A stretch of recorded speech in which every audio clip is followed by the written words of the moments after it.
of food that we eat, foods that cause weight gain and foods that cause fat loss. In this lesson, I'll be sharing with you 10 foods that guarantee fat loss. Add these foods to your grocery shopping list, eat them daily, and you'll blast fat in a matter of days. Let's start with the first fat-burning food. That is extra virgin olive oil. Numerous studies show how beneficial olive oil is, not just for your health, but for fat loss, weight loss resistance, insulin resistance, and also diabetes. The Pre-Med study that came out in 2014, this landmark study included 191 participants, and they consumed about 45 milliliters of extra virgin olive oil per day compared to a group eating a low-fat diet devoid of olive oil. The findings showed that the group consuming the olive oil was more effective than the low-fat group in reducing total body fat weight. The study suggests that olive oil can be a beneficial component to weight loss due to its favorable impact on metabolism and fat oxidation, which is fat burning. Another study, which was a randomized control study in 2017, looked at obese adult women with excess body fat who were put on an energy-restricted diet with either extra virgin olive oil or soybean oil. The results indicated that the group consuming the extra virgin olive oil had 80% higher fat loss than the control group. Another study done on obesity patients, which was a 2015 study, looked at the effects of extra virgin olive oil compared to a low-fat diet in preventing obesity. The study concluded that the diet that was high in olive oil was more effective at reducing body weight and overall metabolic function. And it's not just the fat loss benefits you get from the right olive oil, it's also anti-cancer. A systematic review and meta-analysis done by PLOS-ONE in 2020 was a comprehensive study looking at 45 individual studies to investigate the association between olive oil consumption and cancer risk. The meta-analysis found that higher olive oil intake was associated with a 31% lower risk of overall cancer, with significant protection noted for breast cancer, gastrointestinal cancer, upper aerodigestive cancer, and urinary tract cancers. Another study from the British Journal of Nutrition highlighted the biological mechanisms by which olive oil may exert its anti-cancer benefits. A key component in olive oil is oleic acid, which is a really important antioxidant. Studies show it prevents your DNA from getting damaged, which extends your lifespan and of course lowers your risk of cancer. Olive oil can also protect your heart while you burn fat at the same time. The EuroLive study, which was a large multi-center clinical trial conducted in various European populations, it examined the effects of olive oil consumption with different phenolic concentrations on health outcomes. The study found that regular consumption of olive oil increased HDL cholesterol, which is called the good cholesterol. It's a lipoprotein, kind of like the janitorial system of your arteries to clean out the junk. It also showed decreased total cholesterol and decreased oxidative stress markers and lower triglyceride levels. All of this is important for reducing risk of heart disease. The question I get asked all the time when it comes to olive oil, because you're going to want to consume about 1 to 2 tablespoons of extra virgin olive oil every day to get the fat loss, anti-cancer, heart protective benefits. I always get asked, can I cook with olive oil? There are some myths out there regarding cooking with olive oil. And one of the things that people talk about is the smoke point. But there's so much more than just looking at the smoke point of a fat or an oil to know if you should cook with it. There was a groundbreaking study done in New Zealand that really unpacked the truth here. Let's look into the study. This study tested 8 of the most popular cooking oils, which included extra virgin olive oil, olive oil, sunflower oil, peanut oil, coconut oil, avocado oil, grapeseed oil, rice bran oil, and canola oil. That's actually 10 oils they tested. And they did 2 trials. One trial was gradually heating the oil, all 10 of these oils, to about 464 degrees Fahrenheit, which is 240 degrees Celsius. They also did a second trial, deep frying each oil at 356 degrees Fahrenheit, which is 180 degrees Celsius for 6 hours. They looked at smoke point, and that was actually irrelevant in the study because the 2 most important metrics they also looked at was oxidative stability, meaning the more stable a fat, the more heat it could take and remain intact and have its benefits. And according to the oxidative stability, as you can see on this graph here, and I'll explain it for those listening on the Metabolic Freedom podcast, coconut oil had the best oxidative stability, followed by peanut oil. Third was extra virgin olive oil. Then fourth was virgin olive oil, followed by regular olive oil. The worst oil in terms of stability was canola, rice bran, sunflower, and grapeseed oil. But arguably, the most important metric they tested to see how healthy a oil is for cooking was something called polar compounds. The more polar compounds an oil produces after heat, the more inflammatory it can become, meaning it could raise inflammation and cause weight gain. And interesting from this study is that the oil that produced the least amount of these harmful polar compounds was extra virgin olive oil. You can see on the graph here, it scored the lowest amount of these polar compounds, even at high temperatures, even though olive oil has a lower smoke point. And you can see the worst oils on here. The number one worst one was grapeseed oil, followed by canola, and then rice bran, and then peanut oil. The reason why you can cook with a high quality extra virgin olive oil is that, yes, it does have a lower smoke point, but it's so rich in antioxidants and polyphenols like the oleic acid and other ones we didn't mention that it protects it from getting damage. So when you're getting your olive oil, you want to make sure you get the right kind. Unfortunately, most olive oil that sits on the shelf at your grocery store, it turns rancid over time because it could be cut with the seed oil or it could be sitting on the shelf for a very long time. So you want to kind of reach towards the back of that shelf at the grocery store and get the oils that are more in the dark shelf that are not exposed to light.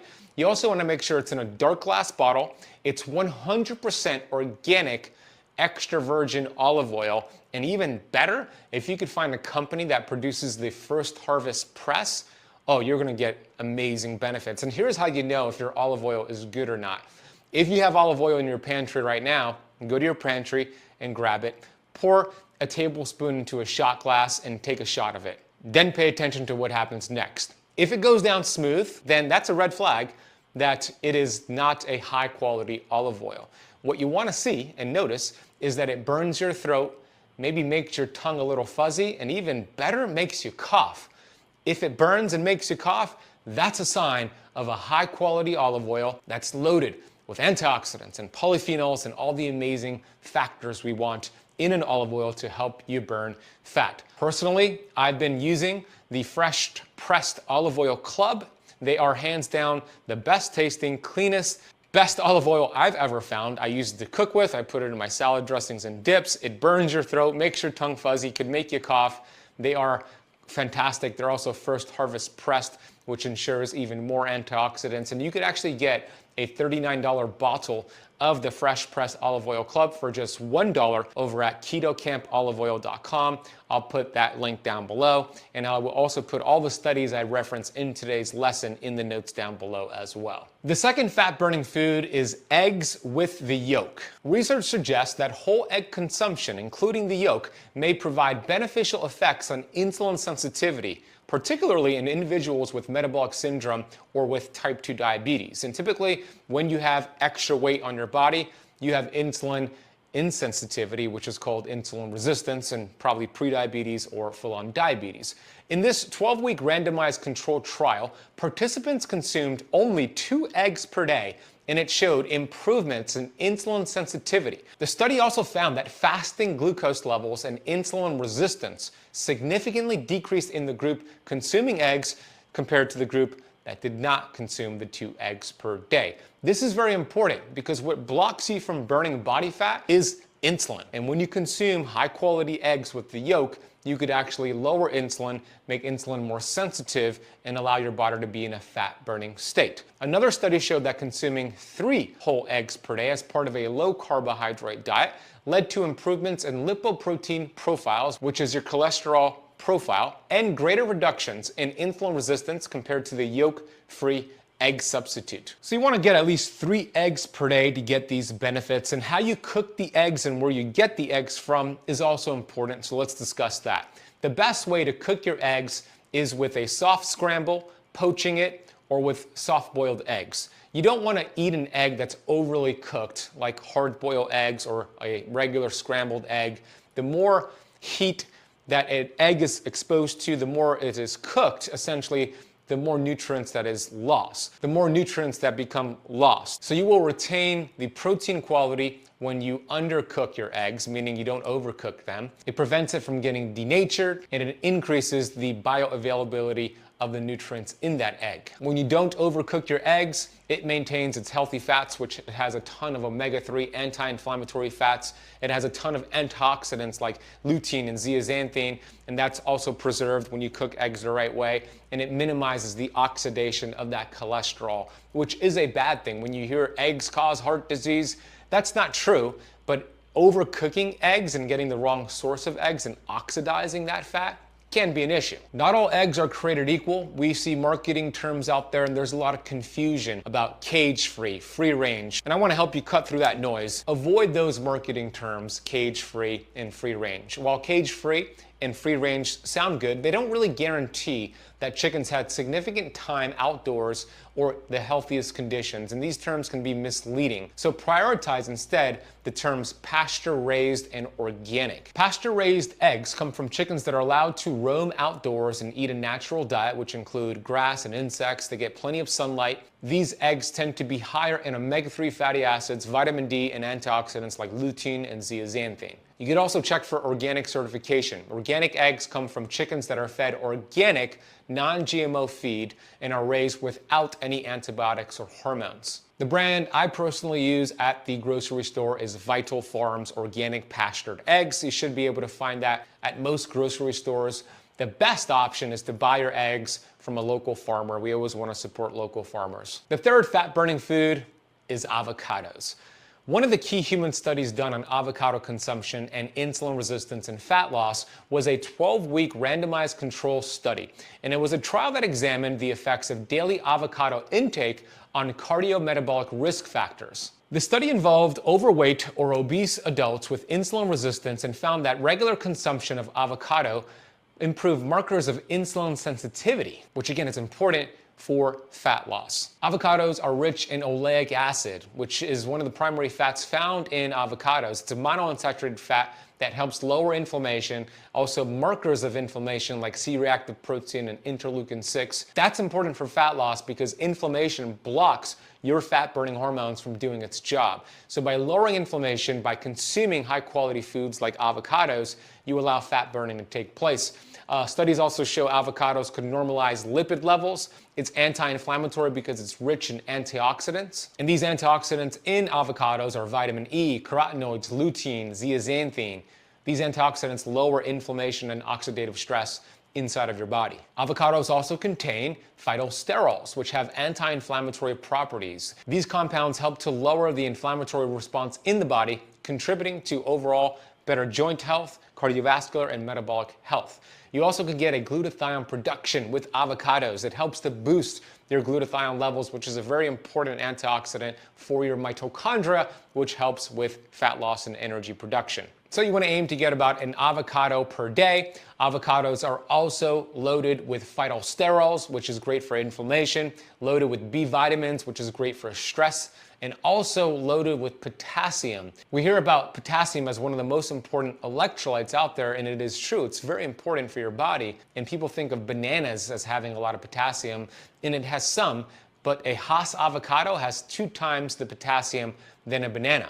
A Hass avocado has about 800 milligrams of potassium without the sugar found in the banana. So get about half to a full Hass avocado every day to burn fat and get all these benefits. The fourth fat-burning food is wild-caught salmon. Several human studies have examined the effects of salmon consumption on insulin resistance. Again, when you're insulin resistant, you have trouble burning fat. So if we could eat something like salmon to create insulin sensitivity, that'll be a game changer for fat loss. One key study observed the regular consumption of fatty fish like salmon, and they saw reduced lipid markers related to inflammation, improved insulin signaling in individuals with coronary heart disease, and over the course of just 8 weeks, participants who consumed salmon showed a decrease in harmful lipids and lowered insulin levels, again, which is key for burning fat. Salmon is loaded with omega-3 fatty acids, particularly EPA and DHA. These are essential fatty acids that play a crucial role in brain health, cardiovascular health, and reducing inflammation inside of the body. Wild salmon is also loaded with high-quality essential nutrients and essential protein, which repairs muscle tissue, helps you preserve lean muscle mass, build muscle mass, which is also important for fat loss. Wild-caught salmon has a ton of vitamins and minerals like vitamin D, vitamin B12, selenium, and potassium, and wild-caught is preferred over farmed fish. Wild-caught fish has low levels of contaminants and antibiotics compared to farmed salmon. Farmed fish contains toxins. They are fed GMO corn, soybean oil, canola oil, wheat, and other animal byproducts. Farmed fish is usually gray and they give it an artificial dye to make it look pink. And farmed fish contains a high amount of something called polychlorinated biphenyls, which are cancer-causing. With wild-caught fish, you don't have to worry about that. So I aim to get wild-caught fish in my diet 1 to 2 times per week to get all the health benefits and also the fat loss benefits. The 5th fat-burning food is grass-fed butter. I believe that butter is a superfood, and butter contains a good amount of conjugated linoleic acid, CLA.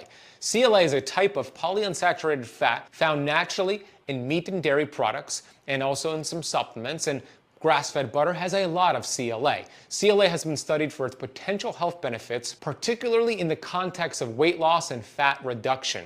Research suggests that CLA may help to reduce body fat by inhibiting the storage of fat and promoting the breakdown of existing fat stores. CLA is also believed to increase energy expenditure and improve lean body mass, making it beneficial for anybody looking to improve their body composition. The Journal of Nutrition published a study showing that CLA supplementation led to a reduction in body fat mass in overweight and obese individuals, and I'll put all those studies down below. Additionally, grass-fed butter has been shown to help with postprandial glucose, which is the amount of glucose and insulin your body produces after eating a meal. You want to make sure it's grass-fed butter. Some of the brands that I use and purchase at the supermarket that have high-quality grass-fed butter include Vital Farms, it's the same brand that have the quality eggs, and Kerrygold butter. Just make sure it's the grass-fed variety, and I usually get the unsalted version personally. The 6th fat-burning food is grass-fed and grass-finished red meat.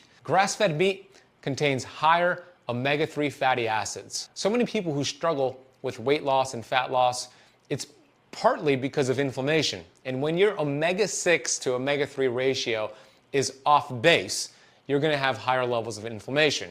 It's estimated that the average person has a 20-to-1 ratio of omega-6 to omega-3. That's not good. We're not designed to have such a huge disparity in that ratio. We're designed to have a closer ratio of 1-to-1 or 4-to-1 omega-6 to omega-3. So by eating all the foods I'm mentioning today, but especially the grass-fed meat, which has higher amounts of omega-3 to omega-6 compared to grain-fed meat, it helps to balance out this ratio, which is important to lower inflammation and allow your fat-burning hormones to do their job. Grass-fed meat also has a good amount of CLA, as we just established, is very important for fat loss and improved body composition. Red meat is a high-quality protein with healthy fats, which have minimal impacts on your blood sugar levels and insulin levels, which is important. You're not going to get a big spike of glucose and insulin by eating red meat. Grass-fed meat also is rich in nutrients supporting insulin regulation. Grass-fed meat is an excellent source of vitamins and minerals like zinc, vitamin D, and magnesium. All are critical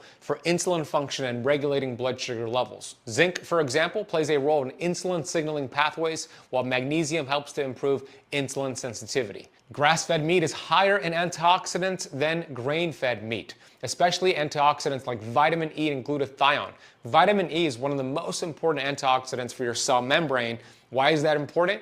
Because your fat loss hormones, your fat-burning hormones, need to connect to your cell membranes. And by lowering inflammation around the membrane with vitamin E through grass-fed meat, you allow fat burning to happen more efficiently. And we also know, as we established, that glutathione is a master antioxidant for your mitochondria. Again, you could get that in grass-fed meat. Grass-fed meat is also leaner than grain-fed meat, which means it contains less fat, meaning you allow your body to burn body fat faster versus eating food that have more fat. And lastly, grass-fed meat is absence of added hormones and antibiotics. Grass-fed meats are typically raised without the use of synthetic hormones or antibiotics, which can contribute to imbalances in gut health and hormone regulation in humans. When you're cooking your meat, the redder, the better. You don't want to eat your grass-fed meat well done. It loses a lot of the nutrients and it becomes denatured. So medium well is the highest amount you want to cook it, but even better, rare to medium rare would be the best way to do it.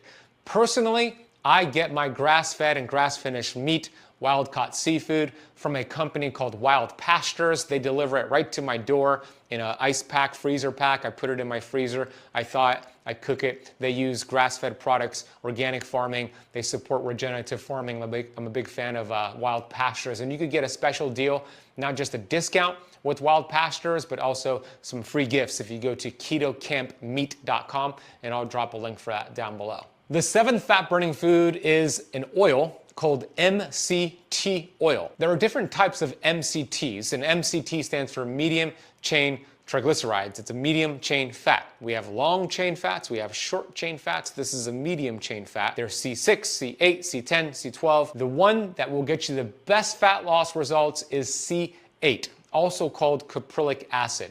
You know, the unique thing about MCT oil is that when you consume it, it bypasses digestion, meaning it does not mix with your stomach acid. Your liver doesn't have to produce a ton of bile to break it down. It actually goes right into the mitochondria of your cells, especially your liver cells. And why is this important? Well, it's kind of like a shuttle bus delivering high quality fats right to the mitochondria. And it allows your mitochondria to use that as an energy source and help your mitochondria produce energy, which helps you feel good. But the more energy your mitochondria produces, the higher your basal metabolic rate, meaning the more calories your body burns. And another benefit here is that caprylic acid, C8-MCT oil, is the most researched MCT oil to help with ketone production. Look at the study on the screen here. Tricapryllin alone, which is C8-MCT oil, increases plasma ketone response more than coconut oil or any other medium chain fat. Why is this significant for fat loss?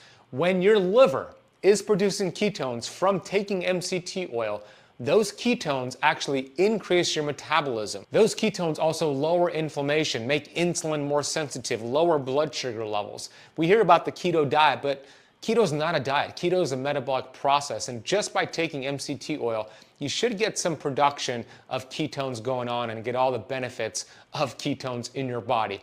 So 1 to 2 tablespoons per day of MCT oil would suffice. You could put it in your coffee, your tea, or just drink it straight up in a spoon. You just want to make sure your MCT oil, it's organic and it is in a glass bottle, not a plastic bottle. And I'll drop a link for the organic glass bottle MCT oil that I recommend in the notes down below. The eighth food is a liquid called apple cider vinegar. Apple cider vinegar is a powerhouse for fat loss. There are 3 main benefits to apple cider vinegar. The first one is the acetic acid found in apple cider vinegar. This is a short chain fatty acid that has been shown to increase your metabolism and curb cravings by up to 600 calories per day, and also inhibit fat storage. This also helps people lose weight even when they're having trouble. So apple cider vinegar could help break weight loss resistance or a weight loss plateau. The second main benefit of apple cider vinegar is what it does for digestion. It supports digestion by stimulating your liver to produce bile. That bile breaks down the fatty acids in your food, your metabolism uses it for energy, you burn fat, you feel good. It could also help restore acidity in your gut, which helps with digestive issues like heartburn, aid in protein digestion, and also help with bile enzyme release to break down protein and fat. And apple cider vinegar is great for blood sugar and insulin level stabilization. It's been shown in numerous studies to mitigate blood sugar spikes in people with normal blood sugar levels, those that are pre-diabetics, and even full-on diabetics. So the 3 best times to have your apple cider vinegar for fat loss and all the other benefits we spoke about is 15 to 20 minutes before your next meal. This study from the Diabetes Journal showed apple cider vinegar improved insulin sensitivity after a high-carb meal by 30%. 4%. Another great time to have it is after your meal. It can do wonders for gas and bloating and also acid reflux. And then you also want to have it first thing in the morning. There are different ways to consume apple cider vinegar. You can find apple cider vinegar liquid in a glass bottle. Make sure it's organic. There also is apple cider vinegar gummies, which I do not recommend because they do not have enough apple cider vinegar to get the benefits we're talking about here, but also they're usually loaded with sugar and artificial sweeteners and preservatives. And then there are supplements like capsules, and that's what I personally do. I'll take 3 capsules of Paleo Valley's apple cider vinegar complex at those times I mentioned to get all those benefits. And we actually have a link and a 15% off code down below in the notes for you. Just one more quick note here on apple cider vinegar. If you're drinking the liquid, dilute it with water so you don't burn your throat, and drink it through a straw so you don't mess up your teeth. So just that's a quick tip for anybody drinking the liquid apple cider vinegar. And you want to get about 1 to 2 tablespoons of apple cider vinegar with water at those times that I mentioned. The 9th food is capsaicin. And capsaicin is actually the active compound found in chili peppers. We know that chili peppers is great for the metabolism. It's known as a metabolic booster. And it does this because of its thermogenic properties, which has potential benefits for fat loss. Capsaicin works by activating the transient receptor potential venoid 1, which is called TRPV1, which is a receptor that increases the body's heat production and energy expenditure. This thermogenic effect can enhance fat oxidation, which is fat burning, and boost metabolism. Studies have demonstrated that capsaicin can significantly reduce abdominal fat and overall body fat by increasing calorie burn and promoting the breakdown of fat. Additionally, capsaicin has been shown to suppress appetite, leading to reduced caloric intake overall and supporting your weight loss efforts. And one of my favorite studies that showed this was the European Journal of Nutrition, which highlighted that capsaicin intake increased thermogenesis and fat oxidation, contributing to overall body fat reduction. So how I consume and recommend capsaicin, you could eat the chili pepper. That's one way to do it. Make sure it's organic. Or you can do a high quality capsaicin powder. If you do the powder, that's going to be about 10 to 40 milligrams per day. And you could add it to food or find creative ways to use it. I'll drop a link for the powder, the organic capsaicin powder that I've used in the past, in the notes down below. The last food is actually a liquid. It's a drink. It's organic coffee. Coffee is loaded with a fat-burning polyphenol called chlorogenic acid, in other words, CGA. CGA tells your body to burn their fatty acids for fuel.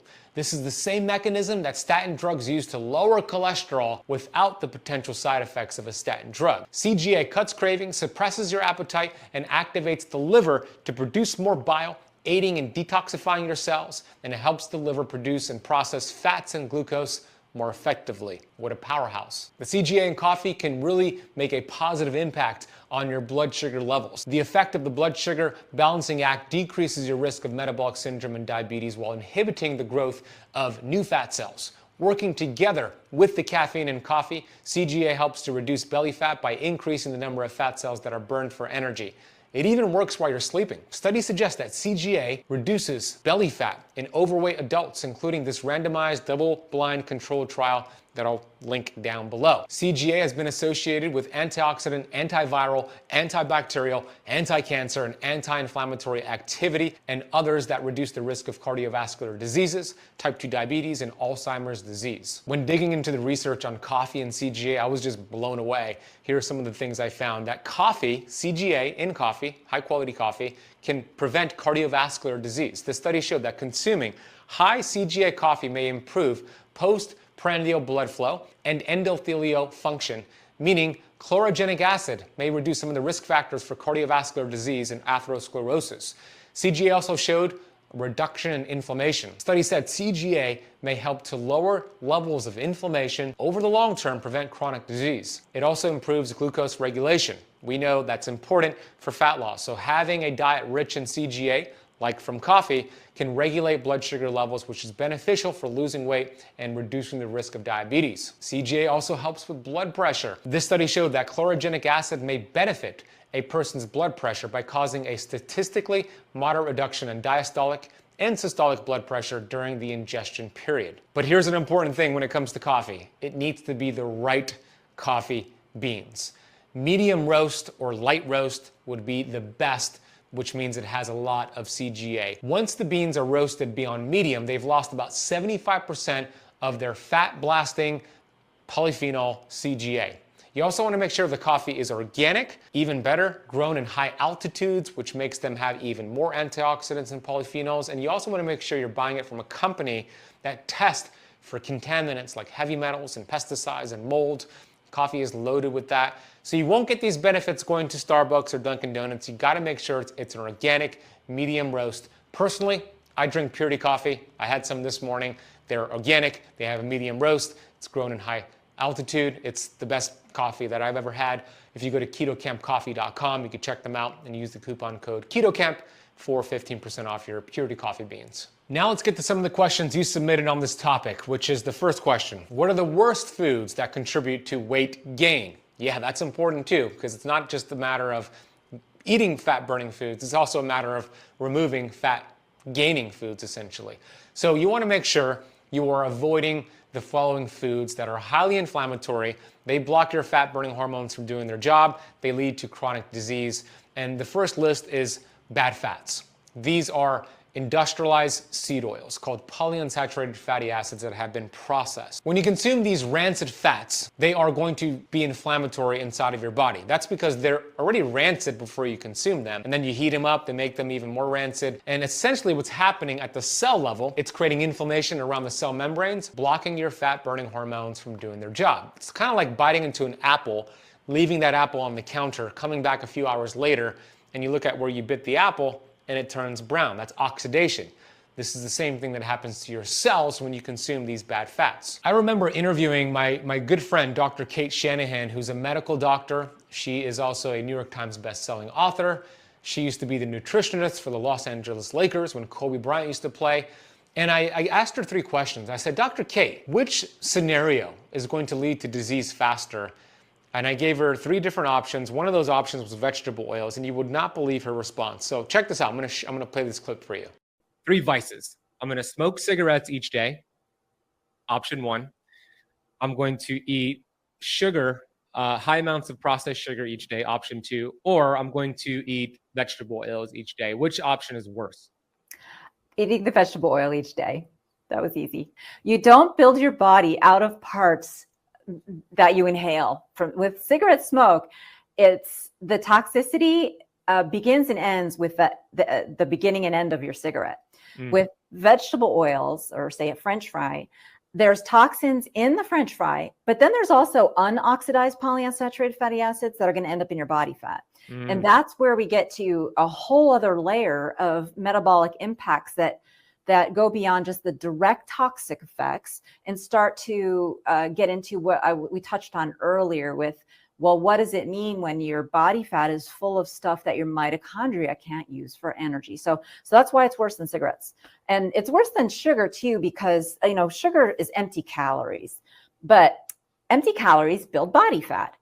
Sugar turns into normal body fat that humans have carried around for a long time. What do I mean by that? What's normal body fat? I mean, the fatty acids are monounsaturated and saturated mostly. That is supposed to be what we have in our body fat. But when we eat PUFAs, they end up in our body fat as PUFAs. And so these days, instead of just like a 5% PUFA in our body fat, many people are walking around with 40%. And that's where they get into this other layer of metabolic problems that, has to do with diabetes and all these tragic, terrible diseases, cancer, Alzheimer's, and so on. That is super interesting. I did not know that about sugar turning into saturated and monounsaturated fat. What about high fructose corn syrup? Does it also turn into that, or is that something different? Same thing. I mean, table sugar and high fructose corn syrup are almost identical molecularly, because high fructose corn syrup is just higher fructose than regular. And so, but it's a combination of sucrose and fructose, just like table sugar is a combination of sucrose and fructose. So, and when you break it down, it's the same. Like once your body can't tell whether a molecule of fructose came from a banana or from high fructose corn syrup. It's identical.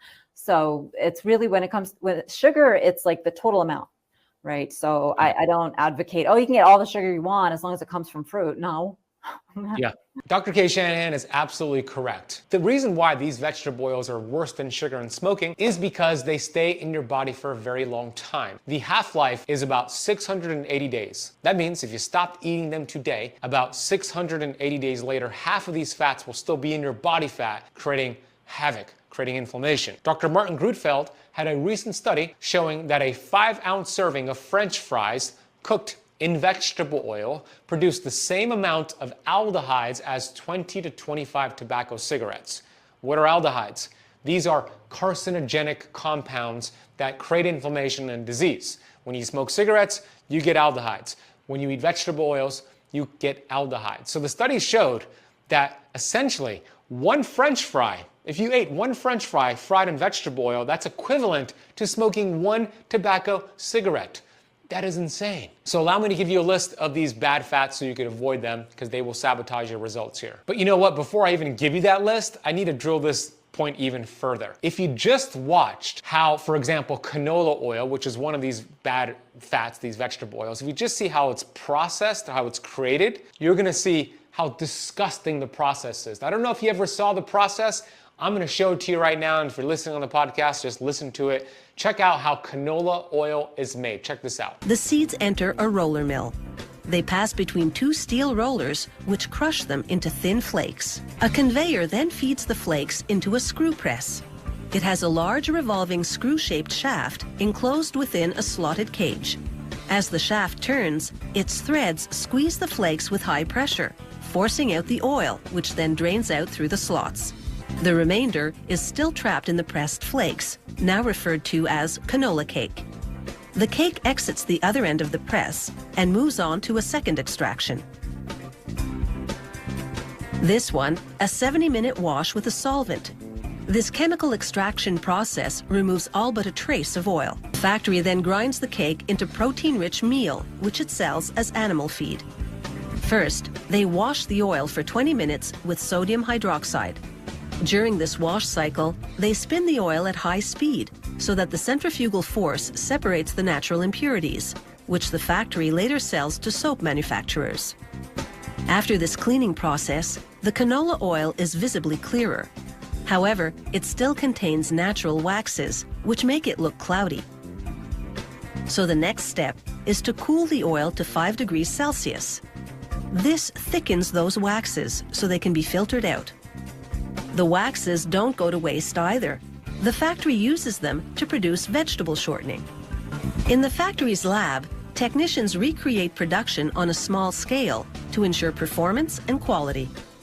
Meanwhile, back in the factory, after washing and filtering the oil, they bleach it to lighten the color, then use a steam injection heating process to remove the canola odor.